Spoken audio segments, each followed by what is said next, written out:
هذا السؤال من الأسئلة النظرية الجديدة، عليه 3 نقاط بشهادة السواقة. بيقول: ما الذي يسري في هذا الموقف؟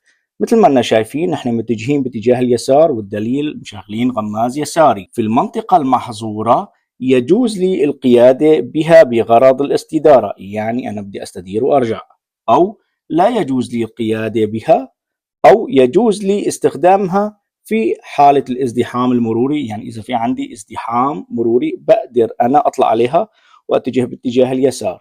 تمام، اكتبوا لنا الإجابات بقسم التعليقات، وبطريقكم يا ريت تضغطوا لنا على زر القلب دعما لنا على هذا المحتوى اللي عم نقدم لكم إياه وعم نتعب فيه.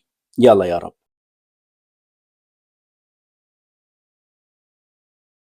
وبحب أشكر جميع المتابعين الجدد والقدامى على هذا التفاعل الرائع اللي عم نقدمه على هي الصفحة وعلى قناتي على يوتيوب ليستفيدوا بهذا الشرح المجاني. طبعا هي السلسلة مجانية من دون أي مقابل، ما في داعي تدفعوا أي سنت، فقط الغاية منها دعوة صالحة وتتعلموا الأسئلة النظرية وتنجحوا وما تلاقوا أي صعوبات. وبتمنى تكونوا عم تستفيدوا من هي السلسلة المجانية اللي عم نقدمها هون على منصة تيك توك وعلى قناتي على يوتيوب، لتستفيدوا وتجتازوا الفحص النظري من دون أي مشاكل، وما تعيدوا وتكلفكم مبالغ إضافية ورسوب مرة ومرتين وثلاثة. إن شاء الله تابعونا رح تنجحوا من أول مرة. الإجابة على هذا السؤال اللي هي الرقم 2، لا يجوز لي القيادة بها أبدا. الإجابة الأولى والثالثة خاطئة. ممنوع نحن نطلع على هي المنطقة المحظورة، وأيضا يمنع التجاوز أو الاستدارة،